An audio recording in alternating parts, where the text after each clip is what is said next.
അസ്സലാമു അലൈക്കും വറഹ്മത്തുള്ളാഹി. പല രക്ഷിതാക്കളും ബാരിയോൺസ് ചൂസ് ചെയ്യുന്നത് തന്നെ കുട്ടികൾക്ക് നല്ലൊരു ഖുർആൻ വിദ്യാഭ്യാസം കിട്ടും എന്നുള്ളൊരു ധാരണയിലാണ്. ഡെഫിനറ്റ്ലി ഇൻഷാ അല്ലാഹ് അടുത്ത വർഷം മുതൽ ബാരിയോൺസിൻ്റെ പുതുതായിട്ടുള്ള ഖുർആൻ എങ്ങനെയായിരിക്കും, അതിൻ്റെ ഒരു സിസ്റ്റം എന്താണ് എന്നുള്ളത് വിവരിക്കുന്ന ഒരു വീഡിയോ ആണ് ഇപ്പോൾ നിങ്ങൾ കാണാനായിട്ട് പോകുന്നത്. ഇപ്പോഴുള്ള നമ്മുടെ കുട്ടികളുടെ കറൻറ്റ് ഖുർആൻ സ്റ്റാറ്റസ് എന്ന് പറയുന്നത് KG2 കുട്ടികൾ സൂറത്തുൽ ദുഹ എത്തുകയും ഗ്രേഡ് 1 കുട്ടികൾ സൂറത്തുൽ അഅല ഇൻഷാ അല്ലാഹ് ഈ ഒരു വർഷം പൂർത്തിയാക്കും എന്നാണ് പ്രതീക്ഷിക്കുന്നത്. അതേപോലെ 5ാം ക്ലാസ് മുതലുള്ള കുട്ടികൾ ഇതേപോലെ ടാർഗറ്റ് വെച്ച് ഓരോ വർഷം 4 ജുസ്, അടുത്ത വർഷം മുതൽ മിനിമം 4 ജുസ് കുട്ടികളെ ഹിഫ്ളാക്കുന്ന രീതിയായിരിക്കും ഉണ്ടാവുക.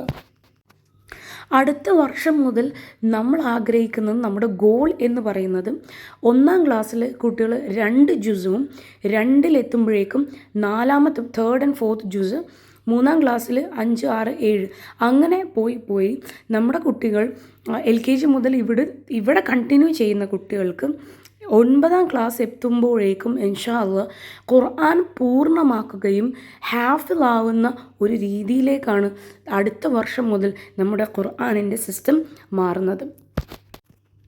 അതെങ്ങനെയെന്ന് വെച്ചാൽ ഓരോ ഇയറിലും കുട്ടികൾ മാക്സിമം 4 ജുസാണ് കോൺസെൻട്രേറ്റ് ചെയ്യുന്നത്.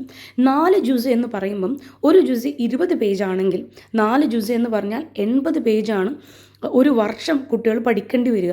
അപ്പം ഒരു വർഷം എന്ന് പറയുമ്പോൾ 10 മാസം ഉണ്ടെങ്കിൽ ഒരു മാസം ഒരു കുട്ടിക്ക് 8 പേജ് മാത്രം എന്ത് ചെയ്താൽ മതി, പഠിച്ചാൽ മതി. അപ്പം ഒരു ദിവസം ഒരു അര പേജ് എന്ന് പറഞ്ഞാൽ ഏകദേശം ഒരു 5 വരിയൊക്കെ കുട്ടികൾക്ക് ശരിക്കും പഠിക്കാനുണ്ടാവുള്ളൂ. സോ ദാറ്റ് അത് മക്കൾക്ക് ബേർഡൻ ആവുകയുമില്ല, എന്നാൽ നമ്മൾ ഉദ്ദേശിച്ച ഒരു ടാർഗറ്റിലേക്ക് എത്താൻ സഹായിക്കുകയും ചെയ്യും. പക്ഷേ ഈ ഒരു ഗോളിലേക്ക് എത്താൻ വേണ്ടിയിട്ട് നമുക്ക് ഒരുപാട് ചാലഞ്ചസ് ഓവർകം ചെയ്യാനുണ്ട്. അത്തരത്തിലുള്ള കുറച്ച് ചാലഞ്ചസ് ആണ് ഇപ്പോൾ സ്ക്രീനിൽ കൊടുത്തിട്ടുള്ളത്. അതായത് വീട്ടിൽ നിന്ന് നന്നായിട്ട് കെയർ ചെയ്തിട്ടില്ലെങ്കിൽ നമുക്ക് ഈ ഒരു ഗോളിലേക്ക് ഒരിക്കലും എത്താൻ കഴിയില്ല. കുട്ടികൾ നിത്യമായിട്ട് ഡിസിപ്ലിൻഡ് ആയിട്ട് തന്നെ എല്ലാ ദിവസവും ഖുർആൻ പഠിക്കുന്നുണ്ട്, അല്ലെങ്കിൽ പഠിച്ച ഭാഗങ്ങൾ റിവൈസ് ചെയ്യുന്നുണ്ട് എന്ന പാരൻസ് ഉറപ്പ് വരുത്തണം. പിന്നെ ചില സമയത്ത് നമുക്കിപ്പോൾ ഖുർആൻ മാത്രമല്ല, അതേപോലെ തന്നെ അക്കാഡമിക്സ് പഠിക്കാനുള്ളത് കൊണ്ട് കുട്ടികൾക്കത് ബാലൻസ് ചെയ്യാൻ ചിലൊരു പ്രയാസം ഉണ്ടാവാൻ ഒരു സാധ്യതയുണ്ട്. പക്ഷെ അതും കൂടി പാരൻസിൻ്റെ ഒരു സഹായത്തോടു കൂടി ആ ഒരു ബാലൻസ് കുട്ടികൾക്ക് പ്രോപ്പറായിട്ട് നമ്മൾ എന്ത് ചെയ്ത് കൊടുക്കണം, ഒരു ചിട്ട കുട്ടികൾക്ക് ഉണ്ടാക്കി കൊടുത്താൽ അതിലൊരു ഭാരം കുട്ടികൾക്ക് കുറയ്ക്കാൻ പറ്റും. ഒരു സിസ്റ്റമാറ്റിക് ഷെഡ്യൂൾ കുട്ടികൾ ഫോളോ ചെയ്യേണ്ടി വരും. വെക്കേഷൻ സമയത്ത് പഠിച്ച കാര്യങ്ങൾ മുഴുവനും മറന്നു പോകാനുള്ള സാധ്യതയുണ്ട്.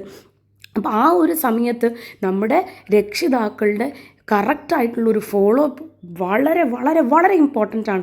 കാരണം ഒരു ജുസും 2 ജുസും ഹിഫ്ളാക്കിയ കുഞ്ഞു മക്കളാണെങ്കിൽ ആ ഒരു 2 മാസം ഖുർആനുമായിട്ട് ഒരു ടച്ചും ഇല്ലെങ്കിൽ ആ 2 ജുസും കുട്ടികൾ പൂർണ്ണമായി മറക്കാനുള്ള സാധ്യതയുണ്ട്.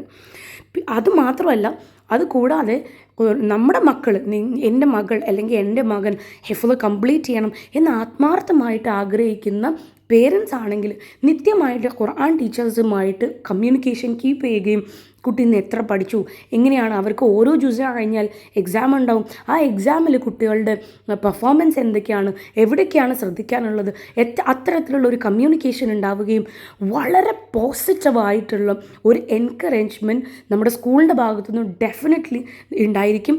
അതേപോലെ പാരൻസിൻ്റെ ഭാഗത്തുനിന്ന് കുട്ടികൾക്ക് തോന്നട്ടെ അവർ ഖുർആൻ പഠിക്കുന്നത് അത് ഭയങ്കര ഒരു സംഭവമാണ് എന്ന് തോന്നുന്ന രൂപത്തിൽ ആ ഒരു എൻകറേജ്മെൻറ്റ്, ഒരു പോസിറ്റീവായിട്ടുള്ള എൻകറേജ്മെൻറ്റ്, ഒരു അറ്റ്മോസ്ഫിയർ നിങ്ങൾ വീട്ടിൽ ക്രിയേറ്റ് ചെയ്യുക എന്നുള്ളതാണ്. കുട്ടികൾ കഷ്ടപ്പെട്ടിട്ടല്ല, ഇഷ്ടപ്പെട്ടിട്ട് ഖുർആൻ പഠിക്കുന്ന ഒരു രീതിയിലേക്ക് നമ്മൾ പേരൻസും ടീച്ചേഴ്സും കൂടി ഒരുമിച്ച് ശ്രമിച്ചു കഴിഞ്ഞാൽ കുട്ടികൾ ആ ഒരു മനോഭാവത്തിൽ പഠിക്കാൻ ഉള്ളൊരു അവസ്ഥ നമ്മൾ ഉണ്ടാക്കി കൊടുക്കുക എന്നുള്ളതാണ് ഏറ്റവും ഇമ്പോർട്ടൻ്റ് ആയിട്ടുള്ള ഒരു കാര്യം എന്ന് പറയുന്നത്.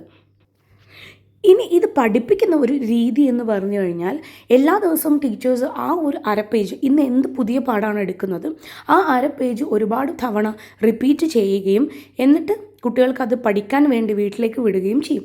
വീട്ടിൽ നിന്ന് കുറച്ച് പാരൻസിൻ്റെ ശ്രദ്ധയോടുകൂടി കുട്ടിയോട് എന്ത് ചെയ്യാം, അന്ന് പഠിപ്പിച്ച പാഠം ഒന്ന് റിവൈസ് ചെയ്യുക, അത് പിറ്റേ ദിവസം അത് ഫോളോ ചെയ്യുന്നതായിരിക്കും. ഓരോ ജുസിന് ശേഷം ഇൻഷാ അല്ലാഹ് കുട്ടികൾക്ക് പരീക്ഷ ഉണ്ടായിരിക്കുന്നതാണ്. 5 ജുസ് കഴിഞ്ഞാൽ ഒരു എക്സാം കൂടി 5 ജുസൈൻ്റെ കുറച്ചും കൂടി അടുത്ത ലെവലിലുള്ളൊരു എക്സാം ഉണ്ടായിരിക്കുന്നതാണ്. ഓരോ 5 ജുസൈന് ശേഷം കുട്ടികൾക്ക് നമ്മൾ സ്കൂളിൽ നിന്നും ഒരു 5 ജുസൈൻ്റെ ക്വാളിഫൈ ആയി എന്നുള്ള ഒരു സർട്ടിഫിക്കറ്റ് ലഭിക്കുന്നതാണ്. ആൻഡ് എല്ലാ ആഴ്ചയും മിനിമം 2 തിയറി ക്ലാസ്സും കുട്ടികൾക്ക് ഉണ്ടായിരിക്കുന്നതാണ്. അപ്പോൾ ഇതാണ് നമ്മുടെ ഖുർആനിൻ്റെ ഒരു രീതി എന്ന് പറയുന്നത്. ജസാക്കല്ലാഹു ഖൈർ.